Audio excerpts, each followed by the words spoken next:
Hello, my name is Saber, and every time a new set comes out, in order to prepare myself for the pre release, one of the things that I always do is I look at the cards that are instants, spells that have flash, or in this case, there's going to be a couple cards that have abilities that you can use at instant speed on them.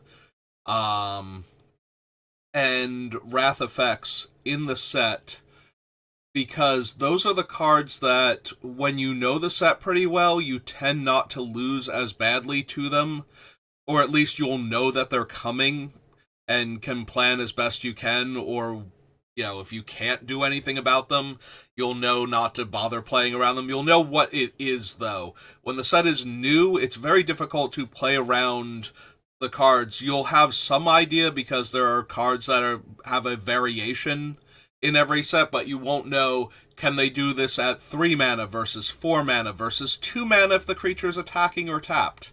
Things like that. And I find that if I know these cards ahead of time and can be thinking about them, I tend to win more games, and especially when the set is new, when you're doing pre-releases and you're doing your first drafts on Arena, getting those early wins when people are still figuring out the format does a lot more good for you for the most part than the wins later in the format when everything is established. Because at this point, you're getting new cards that you don't have. You're getting access to things that probably have a lot more value to you now than they will later on when, the set's been out for a while and now this is down to a bulk rare, for example. So, I like to familiarize myself with all the cards that fall into these categories. A lot of it is just being aware of the card's existence. If there's any additional playing around it for newer players that might not have encountered cards like this before or don't play limited as much, I'll go over some of the basics with that. So I have a list here of all the cards that meet the requirements. So we're just going to start with white. We will go over the bonus sheet, although there are only 2 cards that are instants on the bonus sheet, and only one of them is actually super relevant to bring up.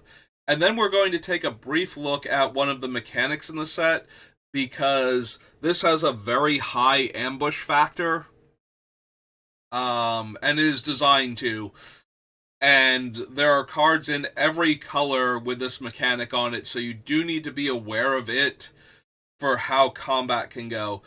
But more so than most sets, I'm just going to say this: if you have instant speed removal, do not wait until blockers are declared to play your instant speed removal. That is the worst possible thing you can do in this format. And we'll get into that when we discuss the sneak mechanic. But first things first. So we're going to start with actually one of the cards that has an ability that can be played from the hand at instant speed. So it is very similar to an instant speed spell or a flash effect. In this case, it's the Action News Crew. So while it is a 2-mana 2/2 with Vigilance, it also has the Channel ability. This is being used for the pun primarily, but it does have a function in Limited. So you can channel it for 6 mana, which means that you can spend 6 mana and discard this card from your hand, and if you do, you put a 1/1 counter on each creature you control and draw a card. Channel can be done at instant speed, so your opponent can pay this cost if they have the card in their hand and discard it to put a 1/1 counter on each of their creatures, making it play a lot like a mass pump effect.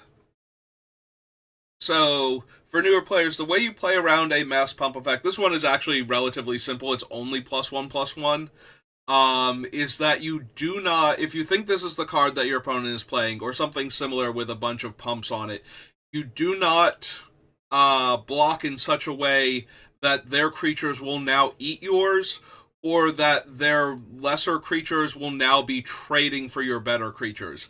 So, for example, you don't put your 5/5 on their 4/4, especially if your 5/5 is a significantly better creature beside the stats. Like if it's also got other things going on for it that make it a better creature. If you can kill the 4/4 and put like your 5/5 on a 3/3 instead. So that way it can't be this one. There will be other cards that will give more of a bonus, so you do have to factor those in when deciding if it's this card or not. But when this card makes the most sense, when they're attacking all and trying to push through that last few points of damage, that is the other thing. Do not let yourself die by being cute with how you block. Make sure that you are blocking everything so that you live, and then figure out how the blockers, like how many creatures do you have to block in order to live, and make sure you have enough blockers for that first, and then prioritize not letting your stuff die to a combat trick or two. Especially something like this that can mass pump the team. After that, the next card is Grounded for Life. So this is a card we've seen variants of a lot in recent sets. It is the 5-mana white removal spell that kills any creature, but you get a discount when the creature does something. In this case, if the creature is tapped. Sometimes it's if the creature is attacking, sometimes if it's attacking or blocking, etc. In this particular instance, if the creature is tapped, so vigilant creatures do not have to worry about this card as much.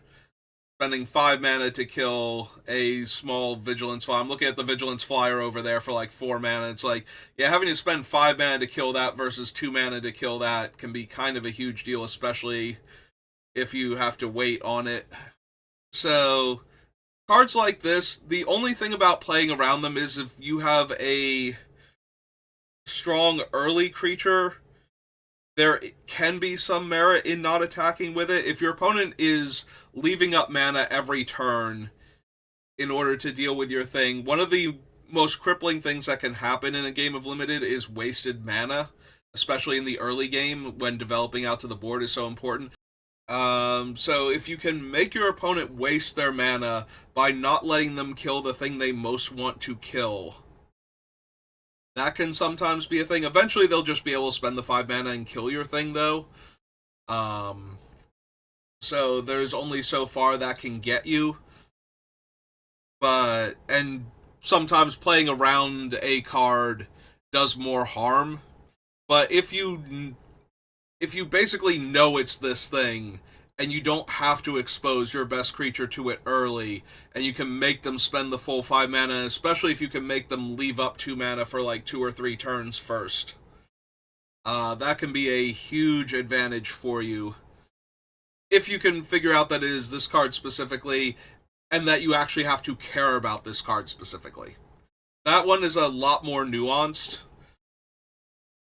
There will be times where this is the only card they could realistically have that will mess with you, but then it comes down to, does that actually matter? Would it be better if they killed my decently statted early aggressive creature now, instead of getting to use their 5 mana removal spell on something that I'm going to play later anyway, for example? Again, it's a lot more nuanced. It's more about knowing that the card exists and that it can be cast for 2 mana in the early game to blunt a particularly strong start than it is spending a lot of mental energy trying to figure out if it is exactly this card. But it does help to know that it is a possibility, especially in the early game where it's like, okay, if I can get a 4/4 into play this cheaply, and start attacking with it, I'll have a massive board advantage for like the first 3 turns of the game. Unless, of course, I can just destroy a tapped creature for 2 mana. And then you're out the resources that you spent to cobble this thing together and to get it out so quickly. So, just take that into account. A lot of things are just take this into account. Know that it is a possibility and you will be able to play around it much better. Next up is, right next to it, the Hamato stance. So, target creature gets +1/+3, gains flying until end of turn, scry 1 for 1 white mana. This is a combat trick we see very often. White normally gets a single white to cast combat trick that either gives a bunch of toughness and a keyword, or indestructible, or hexproof, or something. Fortunately, this one is only toughness. Well, it's a +1 power, but it's primarily toughness is what's saving the creature. So it's a lot less likely to save it from removal spells. Like they have to be damage based or similar.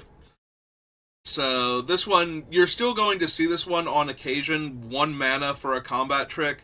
Um, these are these tend to play out around like on a scale of like A, B, C, D. These tend to play out in like a D plus, maybe C minus range in a lot of formats. Um, but that's still playable if you need a 23rd card, and it is not the absolute worst. Also, giving a creature flying can throw off combat math, both as it suddenly becomes a more viable attacker to force through a few more points of damage, or a blocker for when that wasn't a factor beforehand. So that is an important thing to keep track of. One of the things that I'm always concerned about in these videos is when the game is nearing its end state and players' life totals are starting to get low, but the ground starts to get a little clogged up, there's a reach creature out, something where players just can't comfortably attack each other very well. I always worry about the thing that is going to break open those board stalls. And one of the things that can happen is when you draw your way to break it open and the opponent has something that wasn't quite good enough, but it stops you from winning, and you attack all and then you don't win the game and now you're vulnerable on the backswing. Those are always the cards that I look for. And one of the ways that that can happen is the sudden ability to block creatures that seem to be unblockable beforehand. It's bad enough that your creature might die, but for 1 mana that it might not get through and you might not deal lethal damage anymore, and now you've tapped out of too many of your creatures to save yourself. That is something I always take into account. Now, there are always going to be times where you still go for it, because if they have the thing, then you're not going to be able to win this game anyway, and eventually it will allow them to win the game if it drags on for too long. But it's always helpful to know what can mess up your plans and at what mana. So if you're only getting through with lethal just barely, suddenly having a creature be able to block something that it couldn't before and cutting you off of some of that damage can be a huge factor, especially when it can be done for a single white mana. So, and is a common. So those are the sort of things that I always think about when I'm trying to figure out if I have lethal damage or not.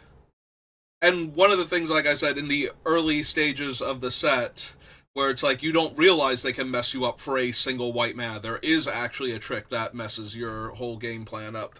If they suddenly had a flying blocker and your largest flying creature doesn't get through for damage anymore.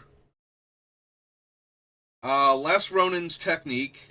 So this is 3 and a white, but it also sneaks for 1 and a white.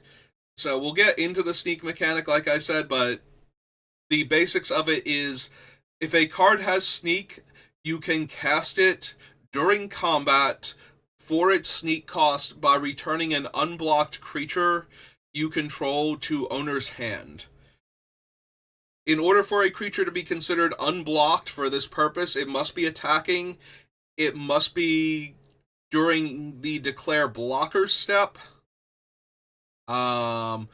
Specifically, Sneak cares about the declare blocker step. Ninjutsu used to allow for casting the spell during the end of combat step as well, and possibly during damage, but this one just cares about the declare blocker step. So after blockers are declared, while you're still in the declare blocker step, after where you still have a chance to cast spells and activate abilities after blockers are declared, that is when sneak costs can be paid. And sneak costs ignore normal timing restrictions on the spell and allow you to cast it at that time for its sneak cost. So the Last Ronin's technique creates 3 1/1 white ninja turtle spirit creature tokens, and if it was cast for its sneak cost, those creatures are now tapped and attacking after blockers have been declared, which means they are getting through for 3 points of damage on their own, and any other pump effects, like any static anthem effects going on, will also pump those creatures. It does mean you are down the original attacking creature that got through unblocked, but cards like this are going to be a huge indicator if things with incredibly low power or no power start attacking, because being able to cast spells for their sneak cost usually means bypassing part of their casting cost, and also that those are now the creatures that are dealing the combat damage rather than the weak creatures. So that can be a factor. Very similar to Spider-Man. If you ever watched Aunt May attack because there weren't enough blockers, just so that way she could be in web back to hand, so you could cast like Peter Parker on turn 2 and then redeploy her. Things like that are going to be factors when your opponents are deciding what they're going to be attacking with and what you're going to be attacking with. So cards like the Last Ronin, while it doesn't seem particularly strong, there are other effects that boost creatures' power and toughness without targeting them or without having to have them in play at the time, where they're just constant anthem effects going on. So having 3/1/1s come into play and suddenly being like 3/1s or something is not impossible in this set. So that can be a whole lot of damage out of nowhere. Also, because this one is itself an instant, for 4 mana you can suddenly have 3/1/1 blockers out of nowhere. And everything I was saying before about, suddenly the opponent can block more damage than you thought they could, this is one of those cards where they suddenly have 3 additional blockers, and if your things aren't trample or, other evasion abilities, then they're going to be taking a lot less damage than you thought they were. Next up is Make Your Move. This is a reprint, just reflavored for Ninja Turtles. It is destroy target artifact, enchantment, or creature with power 4 or greater. This is another type of card that shows up literally every set. Because of the rise of Best of One on Arena, Magic Limited is now designed with the idea that answers need to be versatile enough that they can be included in the main deck, or they will wind up not being available to a lot of players during Best of One, or players will have to weaken their decks in the hopes of encountering the more powerful cards that they would need something like a narrow removal spell for. There are some sets where there are always going to be targets for your artifact destruction, like a Mutant set, or enchantment destruction, like a Theros set. But there are also going to be sets where the only targets for artifact and enchantment destruction are rare and mythic artifacts and enchantments that show up a lot, and the occasional, like, white removal spell. And so they design cards like this with the idea that it is versatile enough that you would run it in most of your decks anyway, because it will find a target. When one of these 3 things happens, you're going to be glad that you had the card, and it is very difficult for an opponent to play a game where they are both threatening to kill you and have managed to not play anything that this card can kill. They don't have any large power creatures. They're all small, go wide, killing you without any enhancing artifacts or enchantments in play.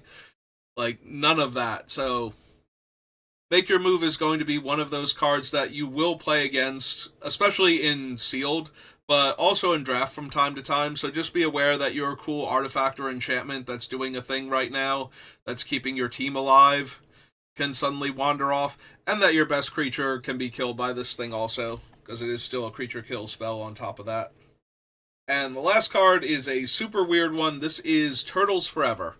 So this one is less about worrying that your opponent is going to play something, and more along the lines of something that they could theoretically play for the mana that they have available. So Turtles Forever is a 4 mana instant.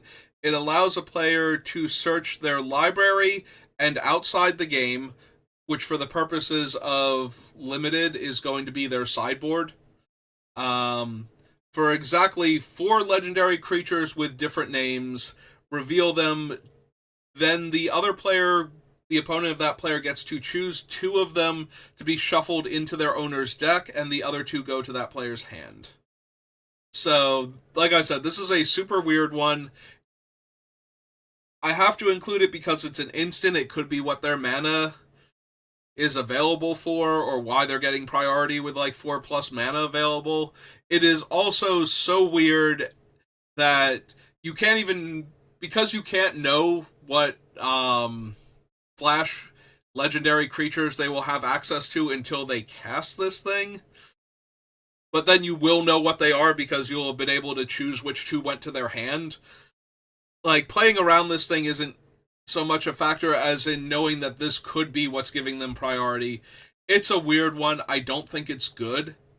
There are there's a common, uncommon, rare, and mythic for each of the turtles, plus different versions of like Shredder, Splinter. Like, there are enough different legendary creatures in the set that it is very possible between their deck and sideboard that they will have 4 of them. Also, it is possible that there are some in their sideboard that they did not want to draw early, but would not mind drawing in the mid to late game once their mana is figured out. So they could take something out of their sideboard that they have like one artifact that splashes for or something that's like a mana rock, and like have that as a thing that you either give them or shuffle into their deck that they can now draw. It still doesn't seem good. I'm gonna be completely honest, but I'm not here to make the best assessments of cards as far as playability goes, because the set is new. People are going to try new stuff to see if it works. So knowing about the cards, even the bad ones, lets you know what they might have in their hand and what they might be trying to do something with. So I still wanted to cover it, and I will cover all of the other oddball ones too. So next we move into blue, and we actually have to go pretty far down into blue. There are a whole bunch of cards early on, but none of them have flash, none of them are instants. So we don't get our first actual instant until Kitsune's Technique, which is 4 and 2 blue for an instant that mills half of a player's library rounded up, but it also has sneak for 1 and a blue. So mill, as a general rule, is not much of a factor in a game of Magic the Gathering until you have milled approximately 20 cards. If you can mill 20 cards, that is half the player's starting deck, plus the 7 cards in their initial hand. So now they're down to 13, plus the 2 draw steps they probably had before you could even possibly cast this thing is 15. So if you, as long as you are milling approximately 20 cards, the problem is that they have already drawn 7, so they are down to 33. So you are probably milling at most, at the absolute most, with like a 1 drop on the play into this, you are milling like 15 cards, 16 cards, because it does round up, which is not quite the 20 that you need in order to win the game. 20 is the was the number, and this has been a while since that has been the number, so it might even technically be a bit higher at this point, because draft has gotten more streamlined, drafts play out faster. Wizards wants to make that money off of players jumping into new drafts constantly, which is why best of 1 is their most pushed format and why they have to design cards for it. So 20 cards might not even be enough anymore. It used to be enough to pretty consistently mill out a player before they could win a game of Magic. 20 cards was like the minimum to do that consistently. So this is another card where I don't think it's good, but you do need to be aware of it, if only because it is something that could suddenly have you not have enough turns to win the game. If a game has dragged on and it's been a real resource slog, suddenly going from, like 10 cards left in your library to 5 cards left in your library might be all that they need in order to finish this incredibly long game of Magic off.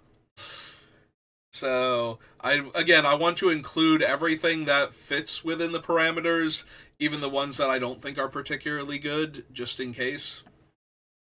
The next card up is Mind Transfer Protocol. So it is 2 and a blue for an instant. Until end of turn, target artifact or creature becomes an artifact creature with base power and toughness 4/5, and the caster draws a card. So normally a card like this is pretty low in value. Changing your creature into a 4/5 isn't that big a deal. Changing your non-creature artifact into a 4/5 gets a little more interesting, and there is a specific artifact token, which then one of the next cards we're going to get to, I can see it all the way off to the right, is one of the cards that makes it. Most of the cards that make it do not make one at instant speed, but there are a bunch of the mutagen token makers in this set. There are also a bunch of artifact foods, because pizza is a major thing for the turtles, so having, and food is always an artifact subtype, so in order to make a bunch of fancy versions of the food token for the pizza cards, they are also all artifacts, and most of them are not creatures. There is one that is. Mind Transfer Protocol can turn one of those into a 4/5 until end of turn.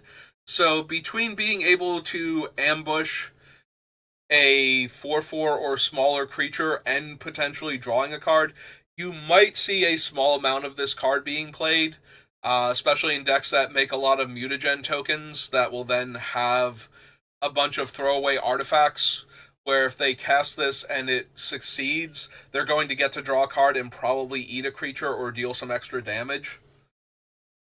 And if it doesn't, it's probably because you spent a card to stop this card from happening, and all they are out is a token or a food artifact that probably already got some amount of value beforehand. So you might see this card a bit, especially early on in the set. These cards tend to perform poorly, but not entirely unplayable, especially if they replace themselves. So the card draw factor and the artifact token sub-theme in the set both combine pretty well to make this card better positioned for the top end of its performance, which, again, if we're letter grading them, is probably a C- still, as opposed to a D, but that's still a significant upgrade for the card that was already borderline to begin with. So next up is Negate. It counters a non-creature spell. There are not a ton of counter spells in this format. In fact, I'm pretty sure these two next to each other are the only ones in the set.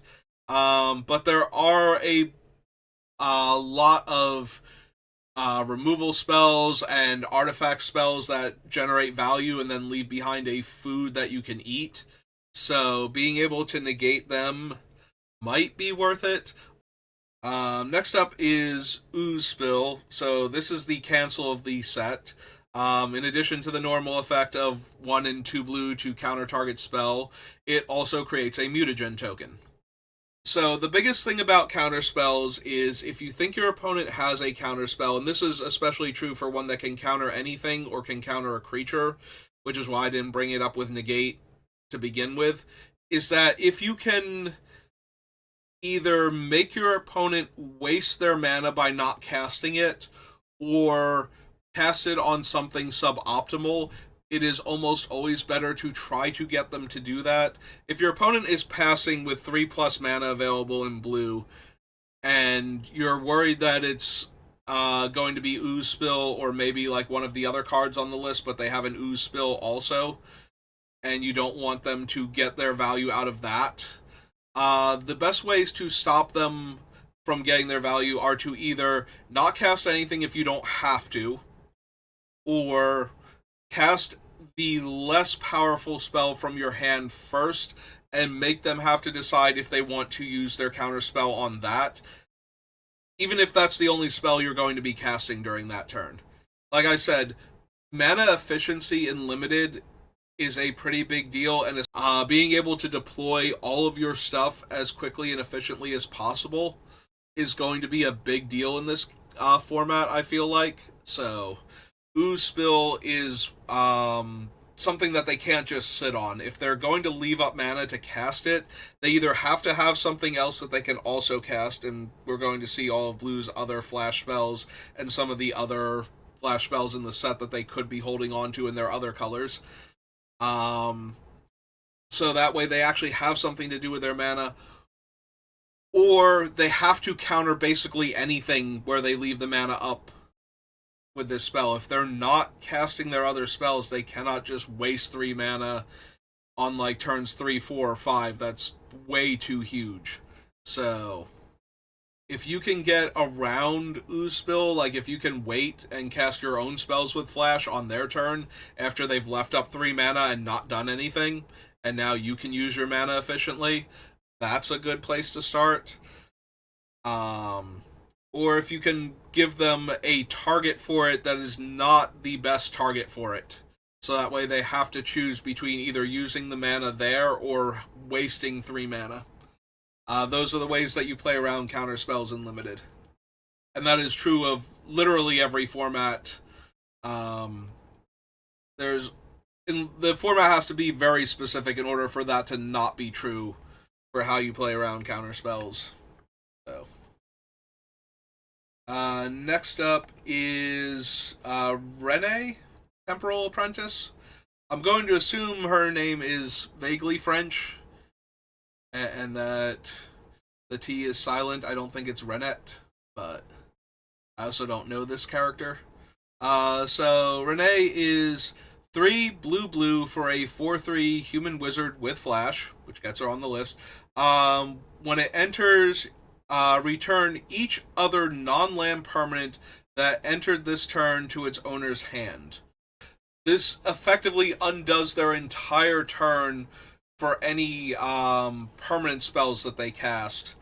Wasting their mana, leaving them tapped low or out, and putting all of the stuff that they just deployed back into their hand while you are adding a 4/3 body to the board. This thing is potentially very, very powerful, and I'm excited to have this thing in any of my blue decks. The only way to actually play around this thing is if you have an instant in your hand and you're worried about like this card specifically, an instant or a spell with Flash, what you can do is play out your one spell and then leave up the mana for the other thing and cast it on their turn, especially if it's a permanent with Flash, so that way if they were to cast Renee immediately, they would only bounce your first permanent, and if they were to wait to cast her, they would only be getting whatever you cast on their turn. And if they don't cast her on their turn either, then they're not bouncing any of your stuff. You do have to be very careful with this one with the sneak mechanic. This is going to very, very brutally mess with sneak cards, since it can bounce any and all things that came into play off of being cast with sneak in the middle of combat. So now you are down the things that you bounce back to your hand and the things that you just put into play in most cases. So Renee is incredibly powerful, and you do have to be very careful if your opponent is representing that they can cast her. Especially if your plan was to put a whole bunch of things into play, and doubly so if you were going to bounce your stuff in order to do that. Also, as a side note for messing with Sneak, she can also just be flashed in to block the thing if she is big enough. She is a 5 mana 4/3, so she can eat like any 2 power 4 toughness and less creature, or trade with anything up to a X4 if need be. So in addition to everything else she's good at, she also does that. So yeah, very similar to the Merfolk from Lorwyn Eclipse. That was 5 mana, had Convoke and Flash, and was a 3/3, and just bounced a thing when it entered. She is very much in the same vein as that, where casting her is going to massively disrupt the opponent. So when you're the opponent, just be aware of her. even though she is a little bit difficult to play around. I'm gonna be perfectly honest. The biggest thing is not letting them bounce all of your stuff right away. Um, yeah, other things you can do if your creature has haste and your other creature doesn't. Do not play the other creature too before attacking with a bunch of your stuff. That should seem obvious to more experienced players who know that you usually wait until post combat to deploy any of your creatures that can attack. But newer players, like if they're casting spells especially, and they're like, I'm going to cast this haste creature, and now I'm going to cast this other creature because I'm casting it anyway this turn, maybe give them a chance to bounce your haste creature with Renee so that it's not attacking them anymore, and then go to main phase 2 and play your other spell. Just throwing that one out there. Retro Mutation is up next. So it is 2 and a blue for an enchantment aura with flash. It is blue's removal spell of the set. It takes away the creature's abilities and makes it a 0/1 base power and toughness. So this is the blue removal spell of the set. There's always going to be something along these lines anymore, very similar to other cards that we talked about. There's something like this in the set, an aura that messes with the creature, and anymore the blue auras do take away abilities, because that was one of the greatest weaknesses of blue lockdown auras, is that a creature with a strong static ability still has that ability, even if it's tapped down and can't attack or block. So they started making these type of auras with the ability to take away the creature's abilities on top of that. And for the pacifisms, they built in a way to turn the pacifism into a full-on removal spell later on, is how they tend to design modern Magic cards. So this is the blue one for the set. It does have flash this time around, so that is a thing to keep in mind. Next to it is Return to the Sewers. This is another card that is in basically every set. This is 3 and a blue, and the owner of target creature chooses top or bottom of their library, and that's where that creature goes. And the rider on this one for this time around is that you get one of the mutagen tokens. The mutagen token, by the way, since I didn't really talk about them, it's an artifact that has 1 tap, sacrifice this artifact at sorcery speed to put a +1/+1 counter on target creature. So they do have their uses. They're not just like little throwaway trinkets. Being able to buff one of your creatures permanently for as long as it stays on the battlefield is kind of a big deal, especially in limited, where you can mess with the math on a lot of things just by having your creature be slightly bigger.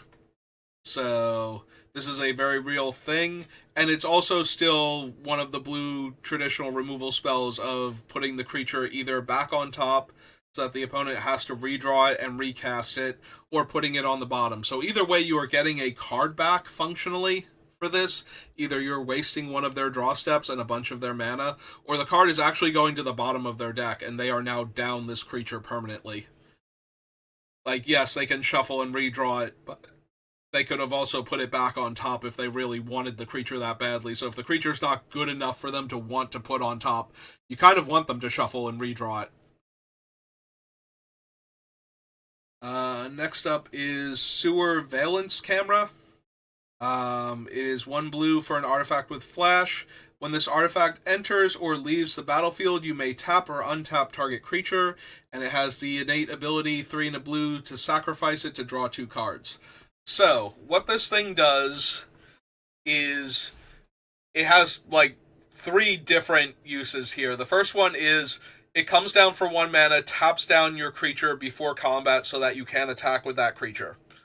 The second use is it comes down either during your end step or during the opponent's turn to tap down one of your creatures so that you cannot block with it. The third mode, though, is that for 5 mana, it either taps down 2 of your creatures, untaps 2 of their creatures to block with... I'm sorry, I didn't give it the mode where it can also untap one of their creatures to block with when you go to combat. So it has 4 modes. Because it does also do that.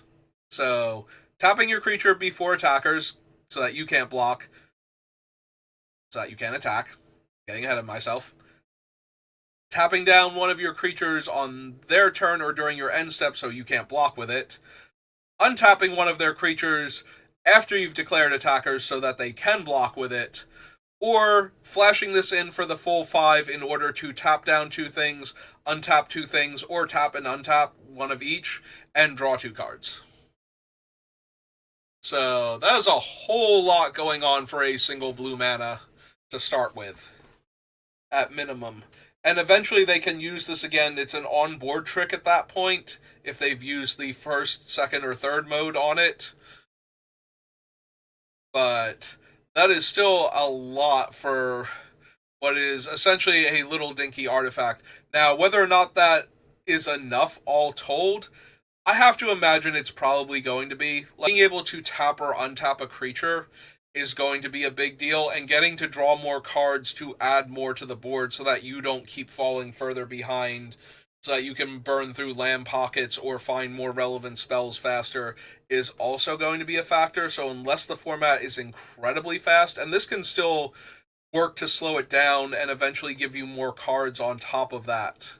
So I have to believe this thing is going to be a factor in the format. I just don't know how much of a factor. Next up is Turtles in Time. This is the mass bounce spell. So what this does is for 7 mana, it returns all creatures to their owner's hands, and then each player may choose to shuffle their hand and graveyard into their library and draw 7 cards, and then this spell is exiled.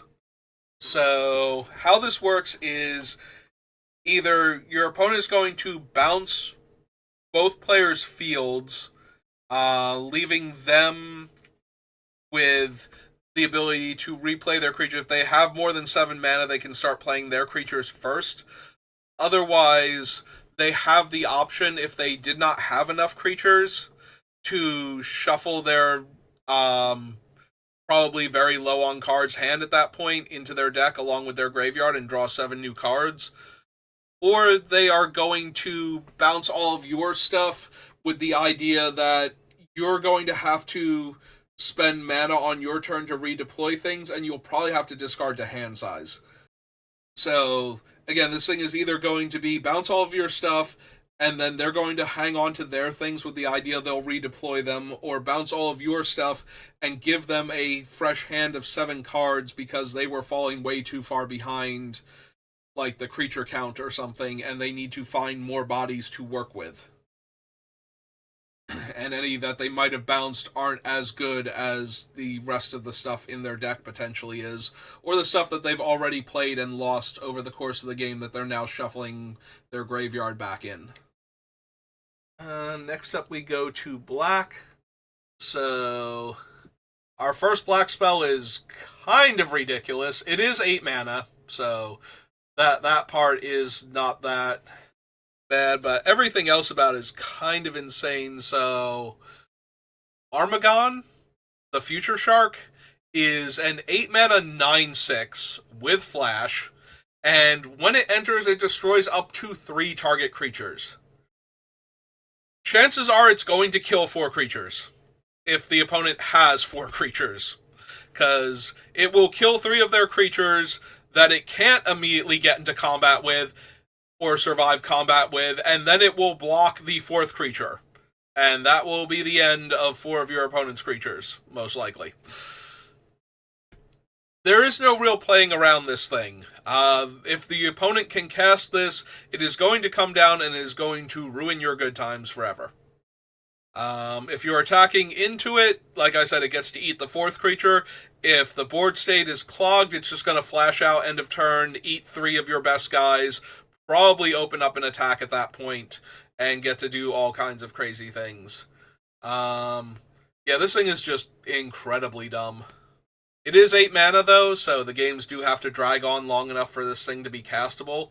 But if it does, I have to believe this is going to be one of the bigger bombs in the format. And there's no, like I said, there's no real playing around it. It's a kill spell that also eats one of your creatures in combat as a 9/6. Like, there's so few things that are going to be able to rumble with it that it's not going to have already killed. You need to have 4 creatures that can kill this thing in combat for it to not kill a 4th creature.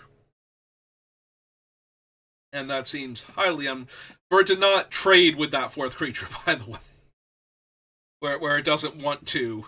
It's not going to block your 1/1 Death Touch. Yeah, no, it's kind of silly. Next up is Death in the Family. So for 1 in a black, exile target creature with mana value 3 or less. So it can only kill smaller creatures, but it is at least efficient at that. And that it's always going to kill something about the same amount of mana spent to cast it. And getting rid of a creature at instant speed is also generally very useful to begin with. So this thing is still going to see play in Limited. You are still going to run into it. It's not the best removal spell, but it doesn't need to be. There are plenty of other removal spells in the set, so as long as this one can do what it needs to, it's going to be just fine. So, removal spells especially are the just be aware of them and what their limits are. The fact that this one can only kill a creature with mana value 3 or less means that if you're going to go for the double block, it may be higher casting cost, low power and toughness creatures get to go for that double block instead. Like, that might be a factor. That's about it, though. If you're worried about this card specifically as opposed to other removal spells that we'll see. Next up is Pain 101. Until end of turn, target creature gains Death Touch, and when this creature dies, return to the battlefield tapped under its owner's control. They really like making this effect, and the power level varies wildly depending on the set and the removal in it. Because having one of these things, having your creature get killed in response to one of these things, means that instead of getting your 2-for-1, you get 2-for-1 instead. But when you can sneak one of these in effectively, it winds up either countering their removal because the creature just comes immediately back to the battlefield. It does come back tapped, so it's not a full-on counter. You are still down that creature for the turn, but they don't actually get to kill your creature permanently. Or if you can get it in the middle of combat because of the Death Touch, your creature will definitely trade for their creature, and then your creature will come back. So both modes on this thing are fine. Just be careful that you don't get blown out by the opponent's creature removal. And if you think this might be on the menu, try and leave up the removal spell and try and kill it in combat first to try and bait them. That's a lot of trying, but I believe in you. I think you can do it. Next up is Stomped by the Foot. There it is. So this is 1 in a black for an instant. It has kicker, because they love their puns. The kicker cost is sacrifice an artifact or a creature, which, given the number of mutagen tokens floating around, is not that high of a cost. The last time we saw, like, this specific card, this is a functional reprint. This card, there was a, if not identical, nearly identical, except for name, card like this in March of the Machines. Was like Artistic Flourish or something, or Final Flourish. I think it might have been Final Flourish. So what this card does is it gives a creature -2/-2 until end of turn, but if it was kicked, it gives the creature -5/-5 instead. So -2/-2 is usually enough to win combat or defeat, like kill like, your random X2s and X1s. Sometimes it's good enough in combination with other things to let you win combat and kill the creature.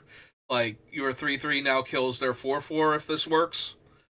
And then once you can sacrifice something to it, it becomes a lot more akin to a normal removal spell. It is limited to 5 toughness unless you want to get into combat again. And it starts to get a little more dangerous when you try and rely on combat to help you kill the creature, but you do what you have to do, and if that's the only way you're getting through this particular combat and killing off their creature that is currently murdering you, that might be what you have to try and do, and just hope they don't have an answer. But the nice thing is that when an effect like this works, it usually saves your creature also. So At least you're not getting full on 2-for-1 most of the time. If you have to sacrifice a real creature to do this and put your other creature into combat, again, you do what you have to. It's limited. Sometimes your opponent's creature is just amazing and you have to be able to kill it or you're going to die, and any amount of cards thrown away is at least giving you a chance to win the game. But yeah. Also, not a ton of instant speed removal in this set. So we have Death in the Family and Stomp by the Foot as like our two instant speed removal spells for black. Now, black does have a bunch of other removal spells. Like the pizza up here is actually a kill spell. When it enters, it just destroys target creature straight up and then has the normal food activated ability of 2-tap and sacrifice it to gain 3 life. So there are other removal spells in black in the format, but those are your only 2 instant speed ones. And that's kind of huge, because that means that your 6+ toughness creature doesn't just die to an instant speed removal spell in this set. They need to do something else to kill it. So, moving on to red. First spell in red is Jenika's Technique. This is the pseudo-wrath of the format. This is red and 2, or it can sneak for a single red, and it deals 2 damage to each creature. So, this is the only thing that mass damages... I'm sorry, there is a Wrath. Oh my god, I finally found it too. Like, I went through the entire set, I'm thinking there is no Wrath. There is one Wrath. I got so distracted by setting everything else up, I genuinely forgot about it. I'm an idiot. Moving on. So, this is the 2 damage effect that I was talking about before. Alright, so, that's the 2 damage to all creatures. Next to it, we have Manhole Missile, which is 1 in a red to deal 3 damage to target creature, and then you may put a card from your hand on the bottom of your library. If you do, you draw a card.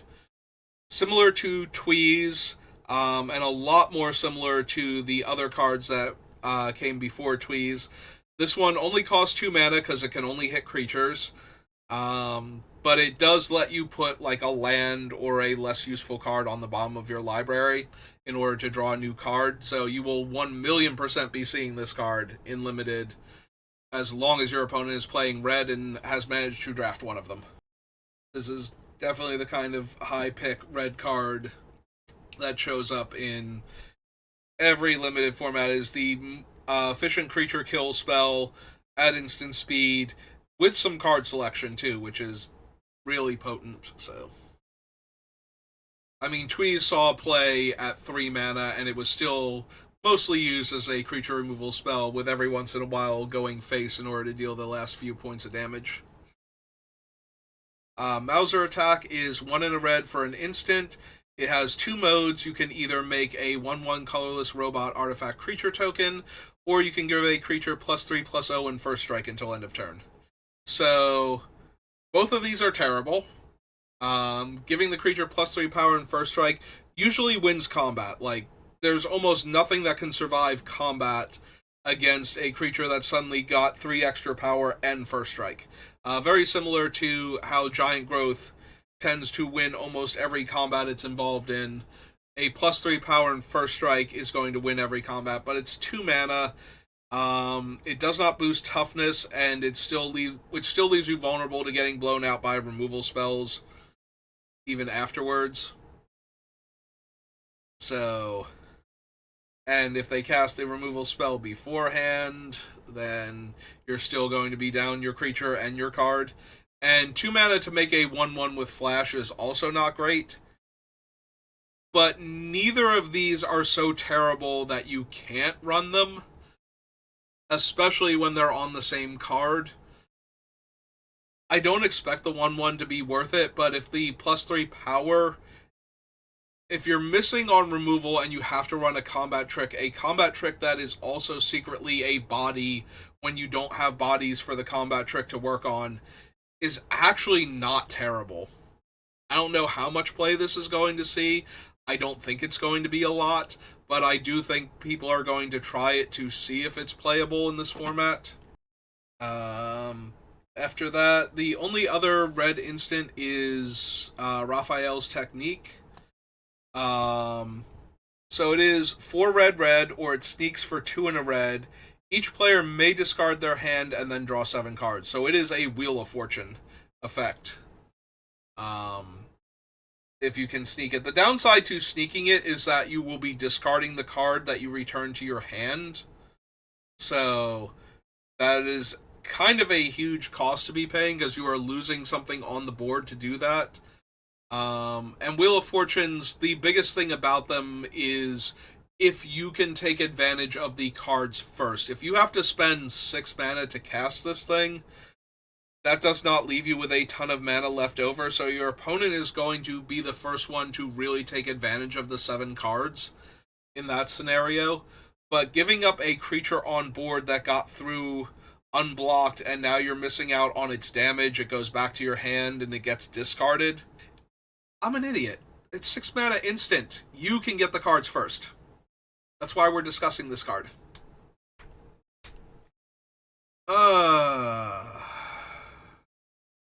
The worst part is I have to do these as soon as the full spoiler goes live, so that way I can get this out there, because there will be much more involved and, frankly, better reviews of the set, which is why I try to do these quickly.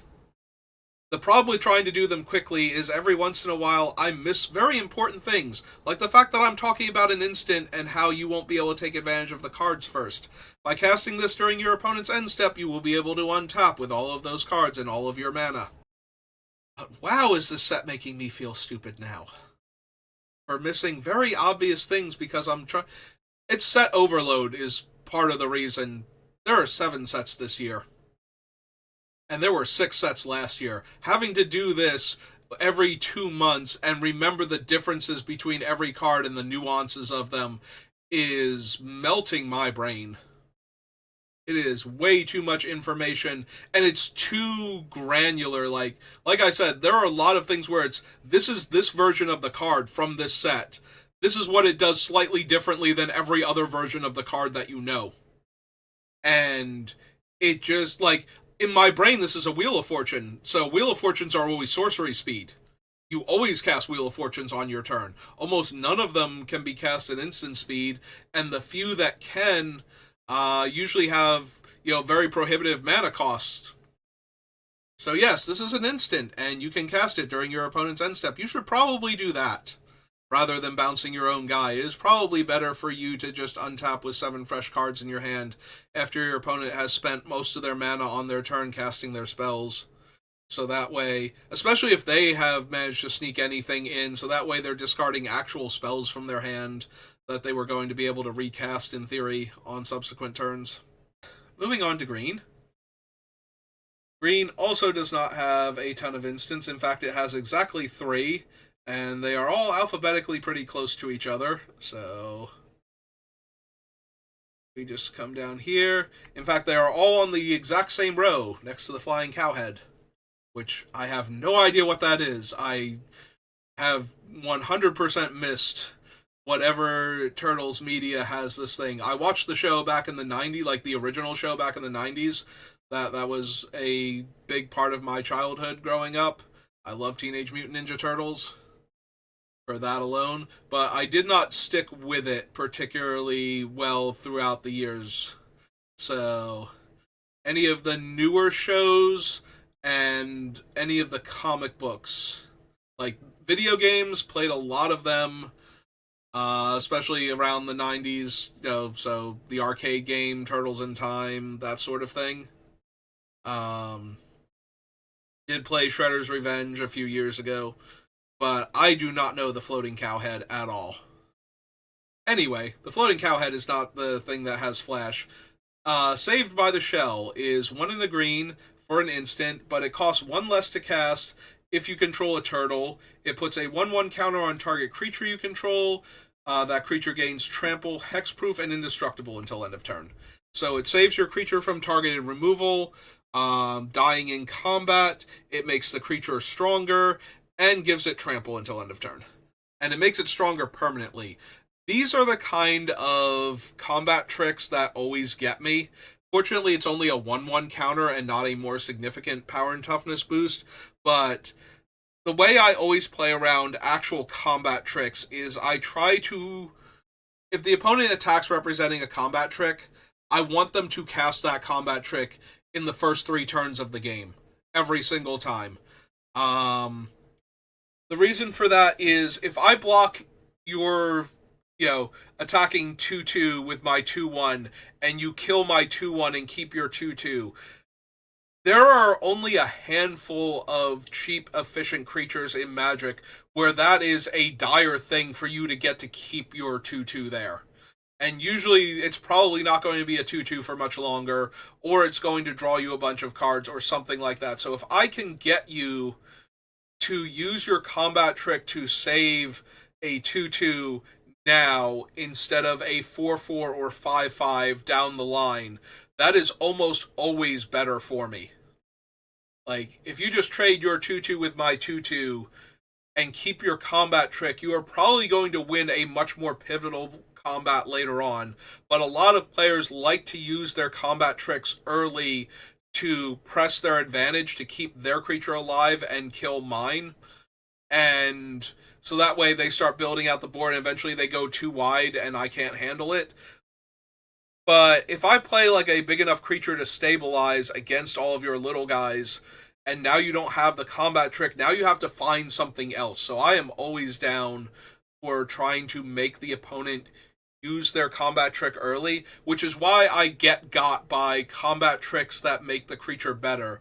Like if I traded my 2-1 for Saved by the Shell, and now your guy is a 3-3, and now if my next play is a more expensive 2-2 with a good ability, but not an ability that's going to let it win combat, now I've taken 2 points of trample damage and 3 points of damage next turn, and I feel like I'm falling way too far behind. Like I said, it's only a 1-1 counter, so that's not that bad. It's not as bad as other cards in the past have been, where the creature suddenly becomes huge and a very dire threat for a handful of mana. But it is one of those cards where I do get got better by it because of that. Even though I do want this thing used up early, I would much rather you have a 3-3 now than having your 6-6 become a 7-7 trampler that didn't die in combat or didn't die to my removal spell and that I can't kill in combat now, because it's indestructible until end of turn and hexproof. Next up is Tenderize. Target creature you control deals damage equal to its power to target creature an opponent controls for 1 and a green. It is the standard punch effect. It's not a fight, so your guy is never in danger of dying to the opponent's creature, and Death Touch makes this card even better, but it's the traditional green removal spell at instant speed. Next up is Turtle Power. For 2 and a green, it has Flash, and turtles you control get +2/+2. There are a lot of turtles in this set, obviously. Like I said, there is a common, uncommon, mythic, and rare version of each turtle in 4 out of the 5 colors. There are also turtles besides the main 4. So there are a lot of creatures to be getting this bonus in this set. So if your opponent has a lot of turtles out, chances are if this card came anywhere near them during the draft or was in their sealed pool, you are in real danger of seeing it. So be aware of it, because a permanent +2/+2 buff, this is the kind of card where I block your 2-2 with my 2-1, and my 2-1 dies, and now I'm way behind and going to die. Because that is a huge power and toughness boost, and if enough of your guys are taking advantage of it, that is going to overwhelm me quickly, and killing your original creature does not even solve my problem. So yeah, Turtle Power Definitely a dangerous card. Obviously, it needs a very specific board state to function properly, but if your opponent manages to assemble that, you are going to be in for a world of hurt if you are not properly playing around this thing. This is the Mass Anthem effect at instant speed that is actually going to kill you if you don't block properly.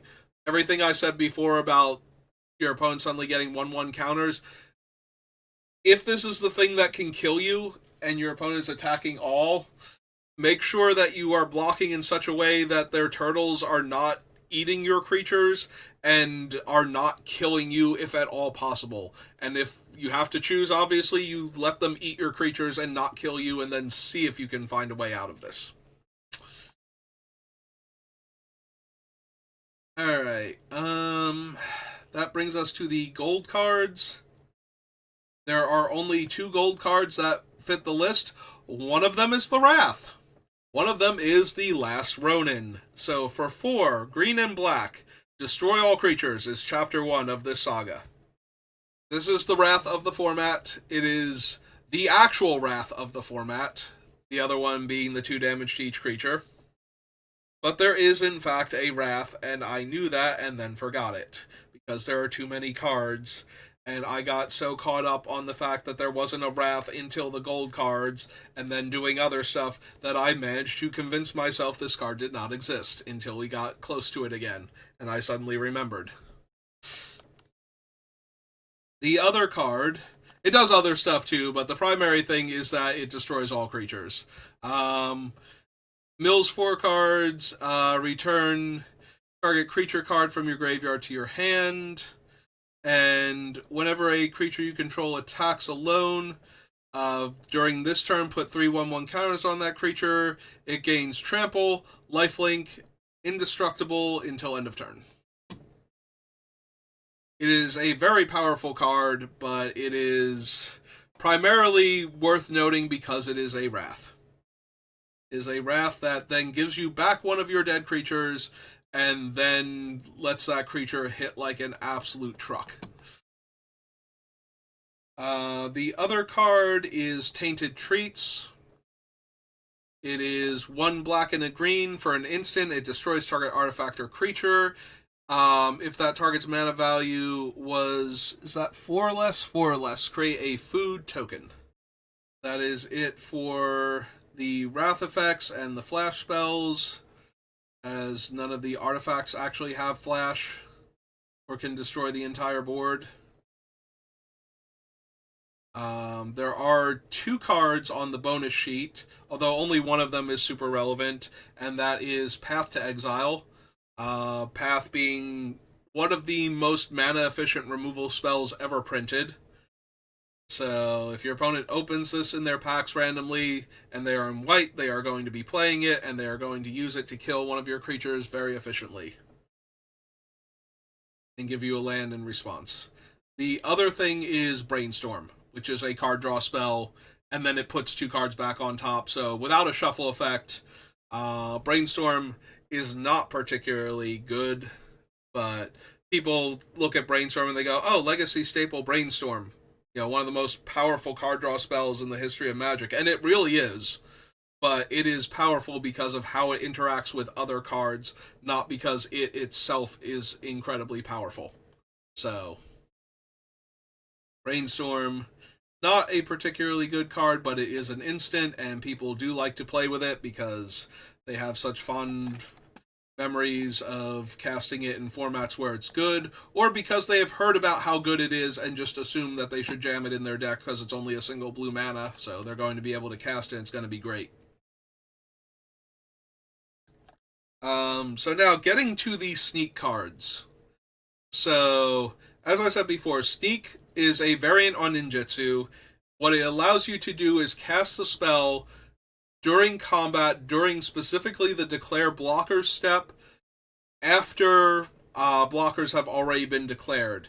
And as an additional cost to cast the spell, you must return an unblocked creature to your hand. In the case of all of the creatures, they will be put into play tapped and attacking, so identical to ninjutsu at that point. And Since you have put them into play tapped and attacking, they get to deal their combat damage since they are not blocked, and blockers have already been declared, so your opponent does not get to now rewind and declare blockers again in the face of your new blocking threats, even if they have creatures that haven't blocked this turn. So, all of them are potentially strong, but some of them are a lot stronger than others, obviously. But just to go over some of the things, so the Last Ronin's technique puts the 1/1s into play tapped and attacking. So that's 3 damage instead of whatever the other creature would have been without any other bonuses going on. They also are turtles, so that turtle power that we saw before makes them 3/3s, for example, and there are other similar effects going on in the set. Common Leonardo is a 1/3, and he gets +1/+0 for each other creature you control. So him suddenly coming into play on a very large board state, unblocked, for 1 white mana, means he might hit for 5, 7, 10 damage. It's not like there's a Wrath in the format or anything.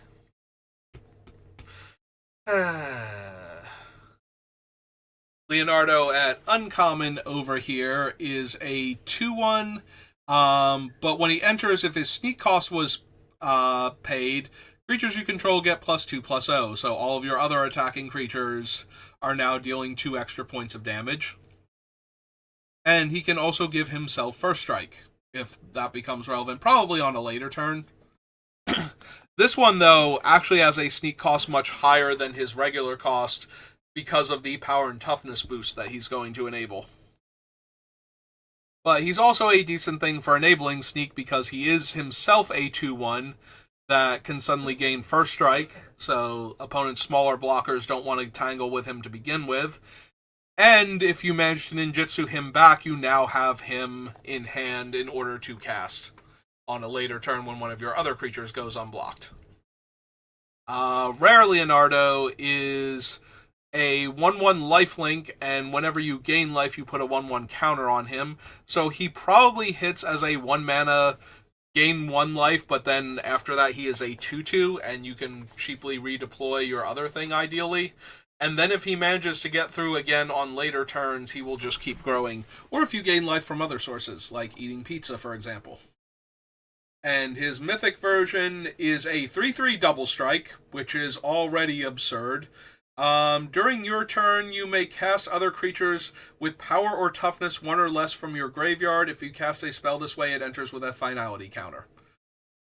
Leonardo's technique is return 1 or 2 target creatures with mana value 3 or less from your graveyard to the battlefield. So now you bounced one of your creatures and you attacked with a bunch of them, but you suddenly have 1 or 2 other blockers back, which can throw off the combat math if you let a creature through because you thought you were just going to take damage, and they would have a bunch of tap things and you didn't care, even if you took like extra damage from their thing coming in, as long as, you know, they didn't have blockers back. Turncoat Kunoichi. So when this creature enters, choose target creature an opponent controls, exile the creature until this creature leaves the battlefield. If this creature's sneak cost was paid, instead, just exile the chosen creature. So, if this creature gets through unblocked for... that is 2 white and 2, right? Let me blow this. Oh no, it is a black mana. Okay. I'm like, that 1 white mana symbol does not look right. That is a black mana symbol. So, for white, black, and 2, if you manage to sneak this thing in, your opponent's creature is just permanently exiled. So, that is a factor. So yeah, as you can see, all of these sneak cards generate a lot of potential value for sneaking them in, both for the reduced mana cost on a lot of them or for the spell-like ability that they generate. And some of them just get strictly upgraded for having been snuck in. So these are all things you kind of need to be aware of when deciding how you are going to block. Donatello. Only his rare version apparently has a sneak cost. So when Donatello deals combat damage to a player, create a token that's a copy of target artifact you control. All of Donatello's cards seem to care about artifacts.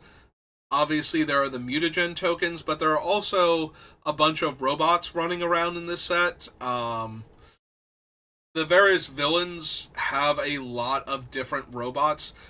If you are a fan of the Ninja Turtles cartoon from the 90s specifically, just be aware a lot of the Foot Clan, if not all of them in this set, are actually humans. In the 90s, the Foot Clan were robots. In the cartoon, this allowed for, like Leonardo to chop through them with his swords and not have to worry about censorship. But in a lot of the other media, the Foot Clan are only human ninjas. There are no robot ones, or there are cybernetically enhanced ones, but for the most part, they are just normal humans. So that is true for, I think, most, if not all, of the Foot Clan ninjas in this set. They are not robots. So just keep that in mind if you were primarily a fan of the 90s cartoon and you have not seen a lot of the other media. But yeah, most of the Foot Clan, if not all of them in this set, are humans. Human ninjas and not robots in any way. That being said, there are a lot of robots for the bad guys. The Bowsers, Roadkill Rodneys in the set, and several other things. Plus the pizzas, the unique card pizzas that have effects when they come into play and then can be sacrificed to gain life because they are foods. All of those are powerful things you can be copying with Donatello, so be aware of that if you're worried about him being the thing they're going to sneak in off of their blue mana. Ninja Teen actually allows creatures to be cast from the graveyard with ninjutsu, or with sneak rather. So you'll know what your opponent can get back, but it is a thing that you need to be aware of once this thing is in play. At least this one is on board, though. So you don't. This one doesn't actually fall into the same category as some of the other cards we've been looking at, because you will already know what creatures they have available to sneak back into play. Shark Shredder is very, very brutal. So he is a 4/4 first strike, and if he deals combat damage to a player, you put up to one target creature from that player's graveyard onto the battlefield under your control, tapped and attacking that player. So because he can sneak himself in, if he gets in that hit, he will revive one of their creatures. Now, I have to double check this one because I do not remember off the top of my head, and unlike the other things, I'm not prepared to talk about as though I do remember. In fact, let's pull up the thing and find Shark Shredder, because it's probably on his thing. Rather than, let's stop talking about things I don't know about and go find the actual... Where is the actual thing? Release notes. There we go. Let's go find Shark Shredder real quick and see if it describes him, because it probably will. It's returning mechanics, Michelangelo, they'll be alphabetical.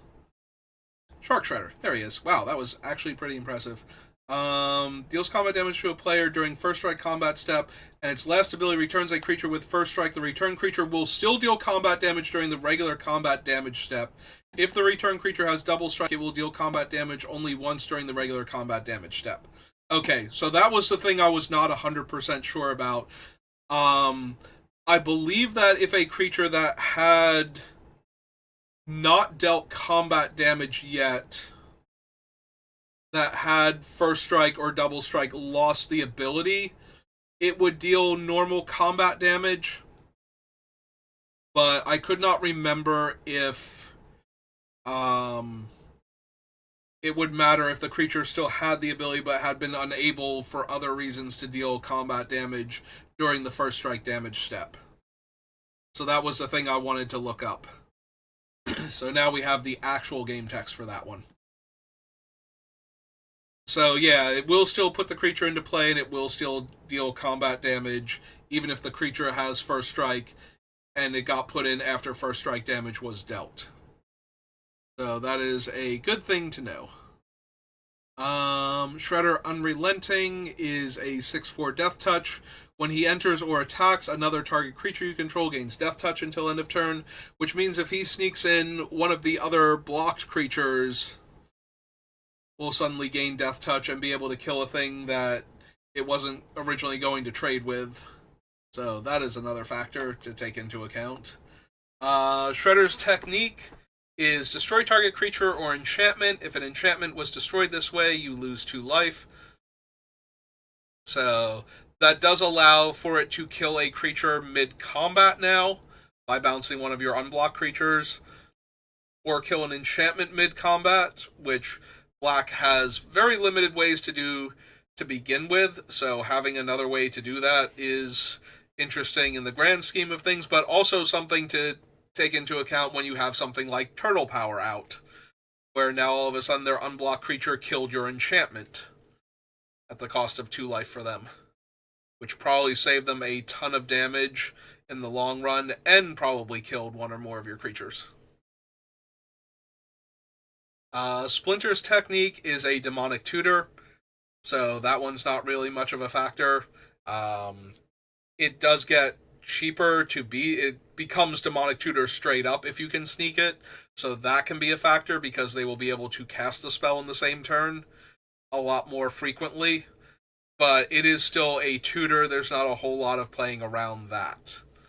Raphael the Night Watcher is the only Raphael to make the list with Sneak. Attacking creatures you control have double strike. Yeah, that one's gonna get you real bad if it happens. All of their creatures suddenly dealing that, like, first of all, first strike damage might just turn all of your trades and whatnot into your guys getting eaten. But on top of that, double strike means that creatures that you were going to eat might become trades. So that's going to be incredibly brutal the first time that happens to me. There's Raphael's Technique. Michelangelo. So let's look at the rare Michelangelo first and then look at the mythic. So if the rare one hits you, you look at the top 8 cards of your library, put 2 creature cards. I'm sorry, that's his technique. That's not him. Okay. So it's look at the top 6 cards of your library, put up to 2 creature cards with mana value 6 or less from among them onto the battlefield, and the rest on the bottom of your library in a random order. So I'm double checking this one to make sure it does not put them into play tapped and attacking if the sneak cost was paid, and I'm not seeing that anywhere. So that's good because I genuinely thought it had that when I first read it like weeks ago. I got it stuck in my brain, but I'm reading like 50 new cards all at once because all of the rares and mythics were spoiled basically at the same time. Due to printing errors, they were like most, if not all of them, wound up in sealed deck product that was used at the pre-release for Lorwyn Eclipsed. So almost every one of the cards was already on the internet, and then they spoiled the last few of them officially because there was no point in hiding them at that point. Anybody who wanted to know what they did could find them. So yeah, reading all of the rares and mythics at the same time, unsurprisingly, gets them a little clogged in my brain, trying to remember every single thing. So I did think that put them into play attacking if the sneak cost was paid, but I was probably conflating it with one of the other cards that does that. So anyway, getting back to Michelangelo himself, and this is the Mythic Michelangelo, deals combat damage to a player. You may put a creature card from your hand and or land card from your hand onto the battlefield. Again, not tapped and attacking, so he does dodge around that, but he is still a sudden 4/4, dealing damage to you and letting them cast a creature for free, and getting to play a free land while they're at it.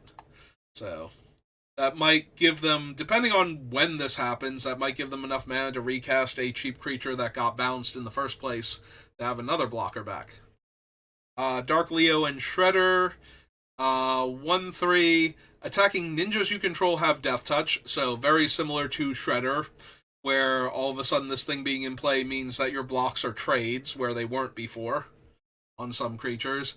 Whenever Leo and Dark Shredder deal combat damage to a player, create a 1/1 black ninja token. Then if you control 5 or more ninja, that player loses half their life rounded up. So the worst part about this is you don't want to block the ninja tokens because they have Death Touch, but you do want to block the ninja tokens because your opponent is playing a lot of ninjas, which means a lot of sneak is going on. The remaining multicolored ones are the Foot Ninjas. Again, actual human ninja, not a robot at all. When it enters, you gain 3 life, so that can help to offset damage in a close race, while also giving you back one of your decent comes into play abilities, ideally. And Karai, I believe, is her name. I am aware of her existence from one of the early 2000s cartoons, but I don't know much about her. She is, whenever she deals combat damage to a player, return target creature card from your graveyard to your hand. If the sneak cost was paid on her, instead return that creature to the battlefield. So, again, another way to get back creatures to make up for the loss of tempo of you bouncing your other creature back to your hand, and giving you another blocker, whereas before you might have tapped out with a bunch of your creatures in order to force something through to cast her in the first place and deal damage to the opponent. So, those are all of these sneak cards.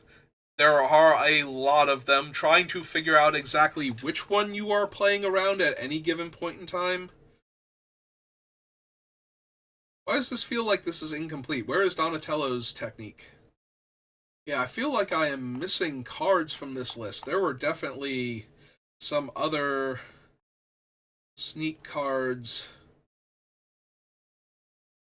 on this list. I'm now actively looking for them real quick. I thought that they had gotten all of the cards updated, but apparently I was wrong about that one as well. Yeah, we were missing Karai's technique, which has it's a modal spell that gives a creature +3/+3 until end of turn, and gives a creature -3/-3 until end of turn. This is a type of card that I genuinely love.